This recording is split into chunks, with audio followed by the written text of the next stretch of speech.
Good morning বন্ধুরা, আশা করি তোমরা সবাই ভালোই আছো। আমরাও আছি ভগবানের আশীর্বাদ এবং তোমাদের ভালোবাসায়। সকাল সকাল উঠে সমস্ত কাজ সেরে আমি কিন্তু চলে এসেছি রান্নাঘরে, কারণ আমাদের ডিউটি তো রান্নাঘরই। অনেকেই ডিউটিটা পালন করে, অনেকেই পালন করে না, কিন্তু মেয়েদের বেশিরভাগ ডিউটি কিন্তু ঘুম থেকে উঠেই আগে রান্নাঘরের ডিউটি। আর আমার তো বেশিরভাগ রান্নাঘরেই ডিউটি, তাই আমি তোমাদেরকে রান্নাঘর থেকেই দেখাচ্ছি। আর মানে ওঠার পরে একজন একজন করে চা খাবে, যেহেতু চার সাথে সাথে আমি রান্নার ব্যবস্থাও করছি। এদিকে একজন একজন করে চাও খাচ্ছে, আবার রান্নাও হচ্ছে। আর শাশুড়িমাকে বললাম কিছুটা সবজি কেটে দিতে। যাই হোক, উনি কেটে দিচ্ছে, কারণ ওনারও ঠাকুর দিতে দিতে অনেকটাই সময় লেগেছে। আর এদিকে বরমশাই একটা মানে ক্যালেন্ডার এনেছে। ঠাকুরের ফটোটা এত সুন্দর, আমি বললাম যে আমাকে একটু দেখাও, আমি ভিডিও করে রাখবো। এত সুন্দর ছবিটা, মুখটা দেখো কত সুন্দর, মানে মা লক্ষ্মী তো মা লক্ষ্মীরই মতন, এতটা সুন্দর, এত ভালো লাগছে আমার, আর কি বলবো।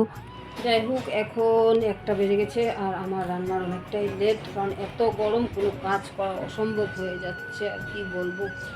এত কাজ সারা মানে এতটাই অসম্ভব।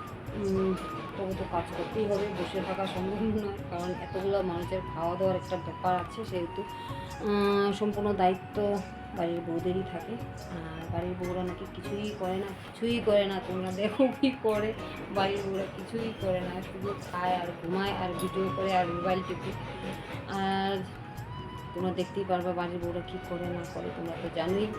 আর যারা বাড়ির বউ তাদের কিন্তু অনেকটাই ক্লান্ত হয়, কিন্তু সবাই বুঝে না, শ্বশুরবাড়ির লোকরা অনেকেই বুঝে না, অনেকেই বুঝে না, আর কি বলবো। শরীরটা প্রচণ্ড খারাপ হয়ে যাচ্ছে, এত গরমে প্রচণ্ড খারাপ হয়ে যাচ্ছে, কোনো কাজ করা অসম্ভব হয়ে যাচ্ছে। যাই হোক, শাশুড়ি মা সব রেডি করে দিয়েছে, সকাল থেকে অনেকটাই পরিশ্রম হয়েছে। আবার চলে যায় এখন রান্না করে, এখন বেজে গেছে 1টা, তোমরা বুঝতে পারবে কি নেই জানি না, 1টা বেজে গেছে, আমি আবার কাজে লেগে পড়ি ওকে। আর সকাল থেকে এতটাই কাজের প্রেশার, আর আমাদের এই জায়গায় এতটাই গরম, মানে কি বলবো। আর যেহেতু ভিডিওটা 2 দিন আগের ভিডিও, গরমের জন্য মানে কিছুতেই থাকতে পারছিলাম না, আর এতটা কাজের প্রেশার কি বলবো। আর আমরা মেয়েরা যেন সারাদিন এত কাজ করার পরেও, আর শ্বশুরবাড়ির লোকেদের এত কথা, মানে যতই কাজ করি না কেন, আর দিন শেষে বলবে যে কিছুই কাজ করে না, খালি রান্না আর খাওয়া আর ঘুম। যাই হোক, এই কথাগুলো শুনতে শুনতে আমরা অভ্যস্ত হয়ে যাই। একটা সময় মনে অনেকটাই খারাপ লাগে, কাজ যেহেতু আমরা করি, তারপরেও এত কথা শুনতে হয়। এই জিনিসটা মানে শ্বশুরবাড়ি আর বাপের বাড়ির মধ্যে অনেকটাই তফাৎ হয়ে থাকে। যাই হোক, আমি সমস্ত কাজ করে তারপরে কিন্তু রান্নার ব্যবস্থা করছি ঝটপট, কারণ অনেকটাই লেট হয়ে গেছিলো রান্না বসাতে বসাতে। আর গরমের জন্য কোনো কিছুই কাজ করতে পারছিলাম না, তবুও কাজ করতে হবে, যতই গরম হোক, ঠান্ডা হোক, ঝড় হোক, তুফান হোক, মেয়েদের কিন্তু বসে থাকার কোনো ব্যবস্থাই নেই। যাই হোক, তারপরে আবার বরমশাই আম মাখছিল, বললো যে আমি আমটা মাখি, তোমরা খাও।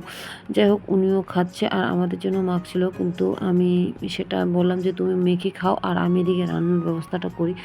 যাই হোক, আমি কিন্তু রান্না বসিয়ে দিয়েছি, কারণ অনেকটা লেট যেহেতু হয়ে গেছিলো, তার জন্য আবার আমি এসে কিন্তু রান্না বসিয়ে দিলাম। আর রান্না করতে করতেও জানো এতটাই গরম, আর আমার তো যেহেতু আমি বারান্দাটার মধ্যেই রান্নাঘর বানিয়েছি, তার জন্য আমার রোদের তাপটা আরও বেশি লাগে।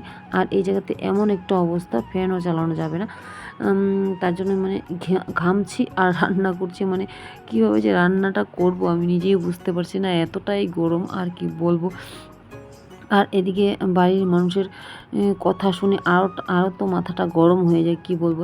অনেকের ক্ষেত্রে এই জিনিসটা হয় ঠিকই, কিন্তু আমরা কিছু কিছু মানুষ সহ্য করতে পারে, কিছু কিছু মানুষ সহ্য করতে পারে না। আর আমাদের তো ধর্মই এটা, কর্মই এটা, যে আমাদের শ্বশুরবাড়ির সব কিছু মানিয়ে গুছিয়ে নিতে হয়। নেওয়ার পরেও আমরা কিন্তু মানুষের কথা শোনার থেকে মানে বাদ যাই না, শুনতেই হয়। আর যাই হোক, আমি এদিকে মাছের ঝোলটা বসিয়ে দিব, কেন বলতো, মাছের ঝোল মানে মোটামুটি সব কিছু রেডি করে নিচ্ছি, আর এক হাতে কেটে বেছে রান্না করা অনেকটাই সময় লাগে যায়।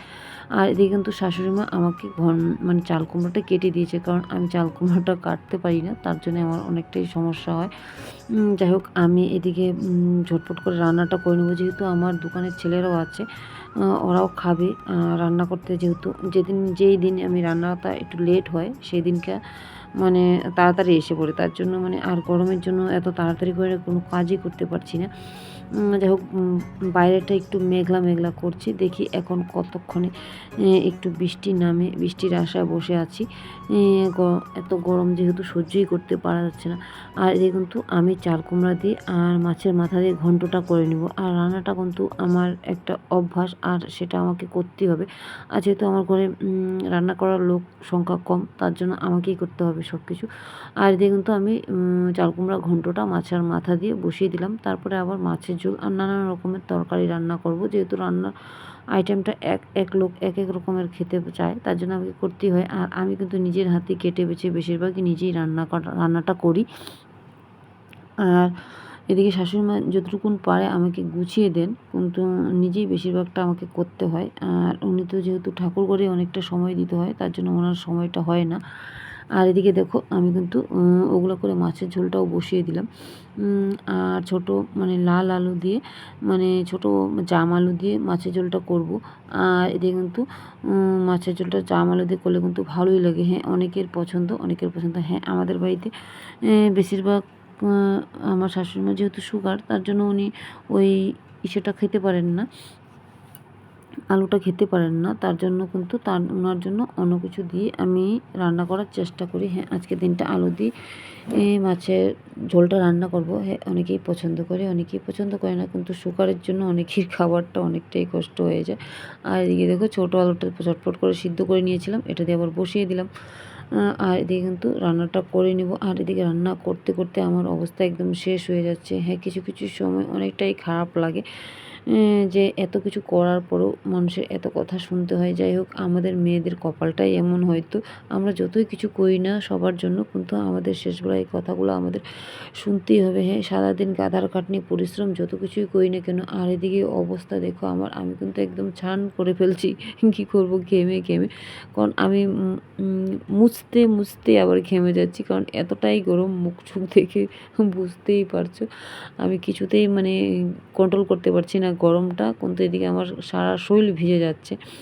কিন্তু কী করবো বল, রান্না না করলে এক একটা মানুষের খাওয়ার একটা ব্যাপার আছে, আমার ডিউটিটা তো আমার করতেই হবে প্রত্যেকটা মানুষের। যাই হোক, গরম তো গরমই, এখন ফোটা বৃষ্টি পড়ছে একটু, আমরা দেখতে পাচ্ছি বড় বড় ফোঁটা, কিন্তু বৃষ্টিটা মানে হবে না, কিন্তু একটু ইসে করছে আর কি। যাই হোক, ফোঁটা পড়ছে, কিন্তু এই বৃষ্টিটা আমাদের জন্য আরও ক্ষতিকর হবে, কারণ এমন বৃষ্টি পড়লে গরমটা আরও বেশি বেড়ে যায়।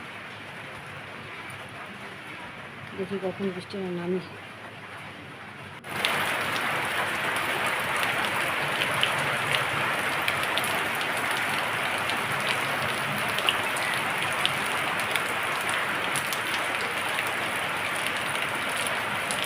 যাই হোক, এই বৃষ্টিটা হওয়াটা ভালো হলো না, কারণ বৃষ্টিটা হওয়াতে গরমটা আরও বেশি পড়ে গিয়েছিল। আমি কোনোরকম রান্নাটা করলাম, রান্না করতে করতে আমার দোকানের ছেলেরা এসে পড়েছে। এখন ওদেরকে আবার খেতে দিয়ে তারপরে আবার অন্য কাজগুলো আছে। যাই হোক, ওদেরকে খেতে দিয়ে দিলাম, তারপর কমপ্লিট কাজ। যাই হোক, এখন বেজে গেছে সন্ধ্যা 6টা প্রায়। আর এখন দুধ আসলো, দুধটা বসালাম, কারণ চান করতে করতে অনেকটাই আমার লেট হয়ে গেছে। 6টায় প্রায় বেজে গেছিলো, সাড়ে 5টা পার হয়ে গেছিলো। মানে এত গরমে কিছুতেই আমরা থাকতে পারছি না, মানে আর কী বলবো। আর কাজের প্রেশারটা অতিরিক্ত, প্রচণ্ড ক্লান্ত লাগছে, কী বলবো। বাইরেটা ঘরে আছে মনে, দেখো বাইরেটা দেখতে পাচ্ছ, দিতে আসলে তাই। যাই হোক, এখন বেজে গেছে প্রায় 8টা, 8:45 বাজে। আমি একটু রেস্ট বানাচ্ছিলাম আর ঘেমে অবস্থা শেষ। যাই হোক, আমি যেহেতু বাড়ি থেকে বেরোতে পারি না, বাইকে যতটুকু পারি অতটুকুই করি।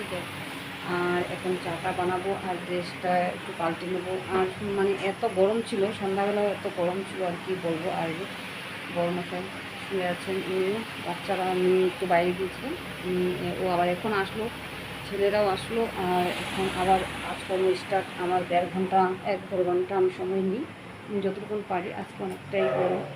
আর বাইরে কিন্তু এখনও দেখো, আমি সন্ধ্যাবেলায় কাপড় ধুয়েছি আবার, সবগুলো রোদ্রে দেবো বাইরে। আর ঘেমে অবস্থা শেষ হয়ে যাচ্ছে। আকাশটা একটু মেঘ করেছিল, হালকা একটু বৃষ্টি নেমেছিল, কিন্তু গরম একেবারেই কমেনি। আর কি বলবো বলো, কিন্তু আমাদের ডিউটি তো আমাদের করতেই হবে, যত কিছুই হোক। তবুও কি জানো, একটা সময় ভালো লাগে না, এত কাজ করতে করতে আমি অনেকটাই ক্লান্ত হয়ে যাই। ঠিক আছে, এখন চাটা বানিয়ে আগে দেখো আমি কী করি। যাই হোক, সমস্ত কাজ সেরে আমি একটা আবার পার্সোনাল কাজও করলাম, করে নিয়ে এখন ছেলেকে আবার বই নিয়ে বসলাম, বই পড়ে রাতের আবার সমস্ত কাজকর্ম করব। আজকের মতন রাখি, তোমাদের পছন্দ হলে